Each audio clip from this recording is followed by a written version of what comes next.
sounds of the cemetery in the background. Mm. I met James when he was 84 years old, first time, and really the only time.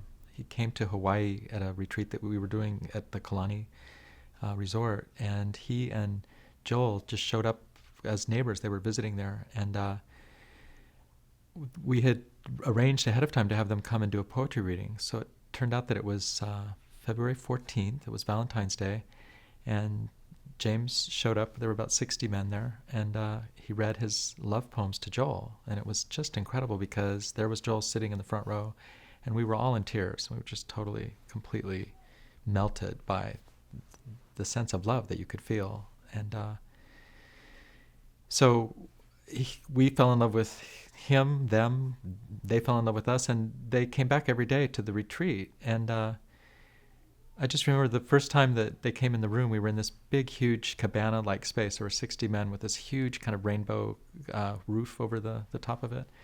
And they arrived midway through an erotic massage ritual. So in walks James, looking with eyes of someone who's just, the energy that I had was that he really, truly felt like he died and gone to heaven. It's like he's in this space with all these men getting their bodies massaged. So we just pulled out a table and put him on the table and started massaging him. And he kept sitting up to look around the room to see, like, am I really, is this real or I'm imagining it? And then he'd lie back down and we'd continue massaging him. Then he'd sit back up again and look around. And, well, I mean, I totally fell in love with him. And I mean, in a way, that was kind of his way with people. Like, I really felt like I was falling in love with him. And I felt like he was falling in love with me. I really felt that. And I've since learned that that was the way he did it with everybody. But I didn't know that at the time. So I was really thinking, oh my God, he's really... So what I got from James was how alive he was at 84. And I just had a sense, really for the first time in my life, that there's something to look forward to when you're 80. That if you could be like James, if you could have the sense of the joy and just the twinkle that he had in his eye, that sense that everything was an adventure, and that life was really to be celebrated at his age. So it turned out, he only lived another year or so. So he was close to the end, and I just was left with the sense of I can hardly wait to be 84 if that's what it's going to look like. So that was kind of the gift that he gave me.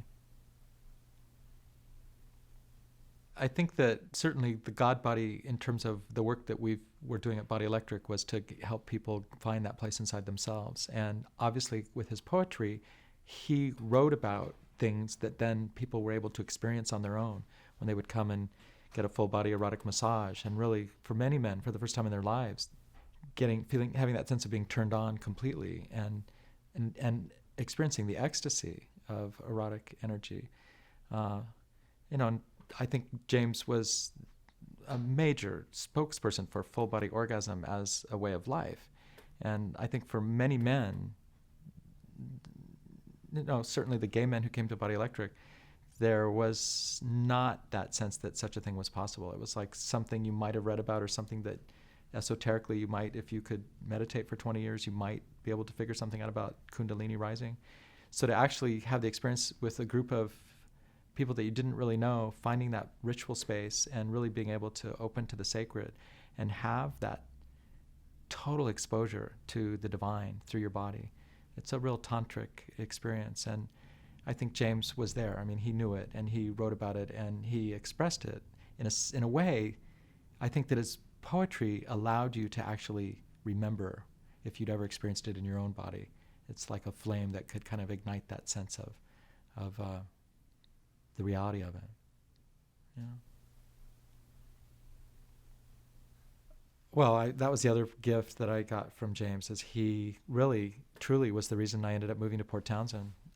So I had never been here before, and we went out to dinner on the Saturday night at the end of the retreat, and I just had such a sense of these two, Joel and James, being world travelers. They'd been all over the world how many times? They had so many incredible stories to tell about their adventures. And yet this place they called home, Port Townsend, was a little tiny town in the Pacific Northwest. So Well, when I decided that I wanted to live in a small town, I just immediately decided that Port Townsend was the place, mainly because James had lived here, and I thought any town that where James could be happy and that could celebrate who James was a place that had to be really remarkable.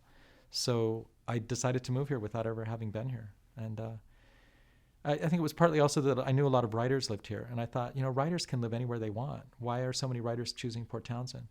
So I felt that there was a mysterious draw, and coming here and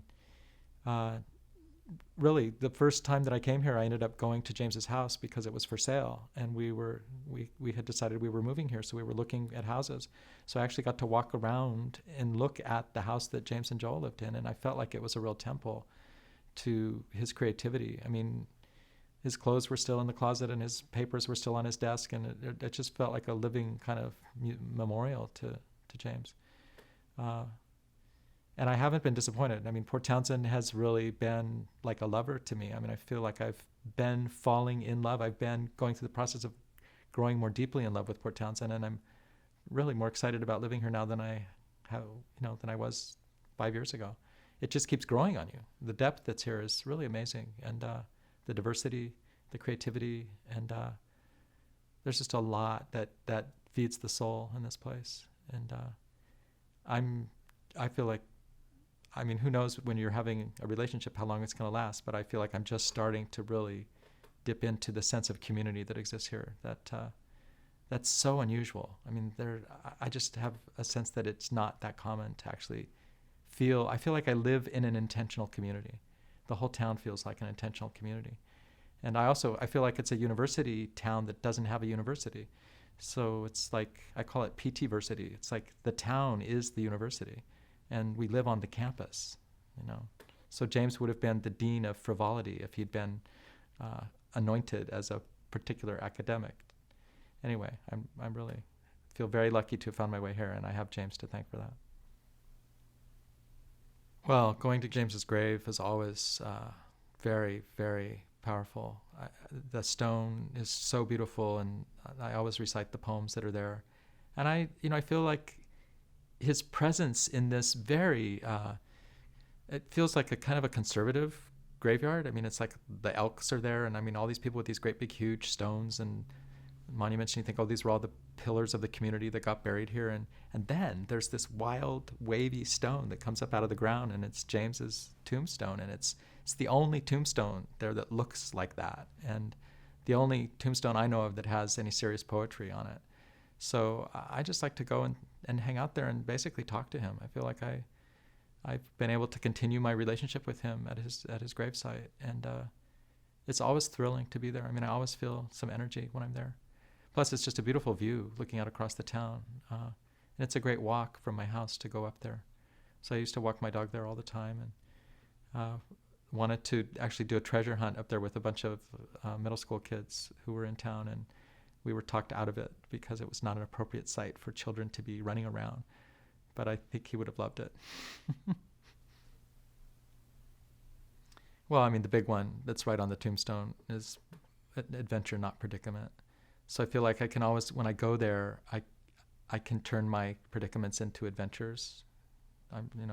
If I have a particular issue that I'm struggling with, if I go and hang out there, I usually find the shift that happens from turning a struggle into something that is more of an adventure, not predicament. Well, I've actually run into a number of friends over the years who have told me their James stories. So friends who had an office down from his office where he would hang out, and I've gotten to know very close friends of his over the years, and it's interesting how many friends of James have become close friends of mine.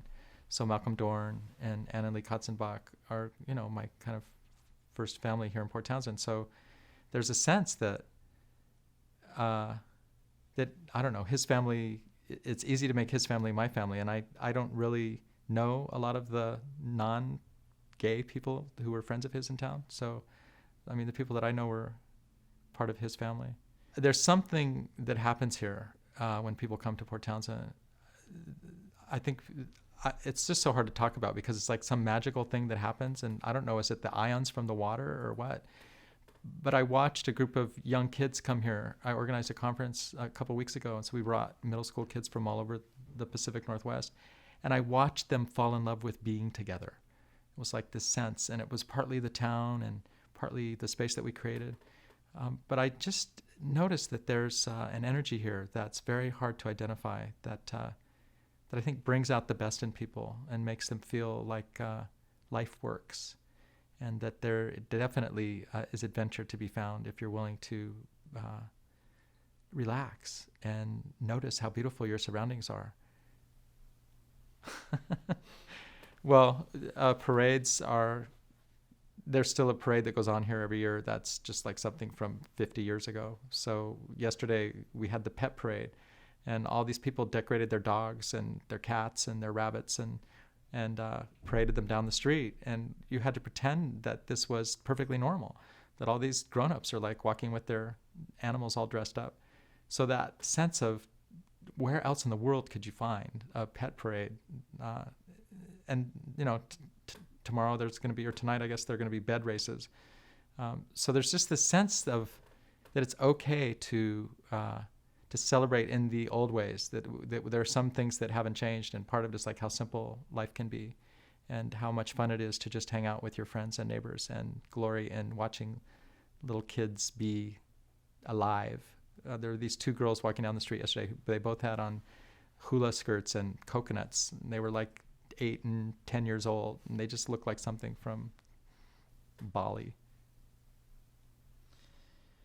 Ablaze in the thrust of desire, we scathed each other with verve, burned up our fears of forever, steamed ourselves deep in surrender, till I lay drenched under scorch, and joy cried out through my crown. Wondrous, wondrous the merge of soulmates, the surprise of recognition. Wondrous the flowerings of renewal, wondrous the wings of air, clapping their happy approval. I severed my respectabilities and bought a yellow mobile home in an unlikely neighborhood. He moved in his toaster, his camera, and his eagerness to become my courier, seed carrier, and consort.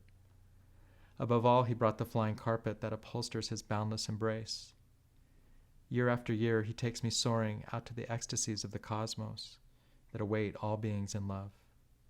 One day we shall not bother to return. It really tells the story of his awakening. You know, it describes Joel coming into his life and that whole career of respectability that he had lived for so many years. So it's like at the age of 62, he woke up and discovered his bodhisattva, and off they went to this wild adventure. And it really describes the essence of that ride and how he couldn't say no. You know, Joel's love just took him and grabbed him and shook him and changed everything. So it's also, it's the story of gay love, of two men's relationship taking them to places that they could never go by themselves. So that sense of the merge being the third entity in the relationship. And it really speaks to how life is better. Life can just be such an adventure if you find the love. And I think, there's that romantic sense that a lot of gay men are hoping to find the one. And this is such a beautiful story of the one.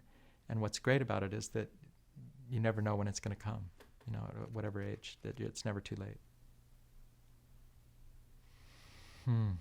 So I was asked to do an exercise once in a training about my future self. Like, who is your future self? If you were going to find your future self 20 years out or 30 years from now, who would it be?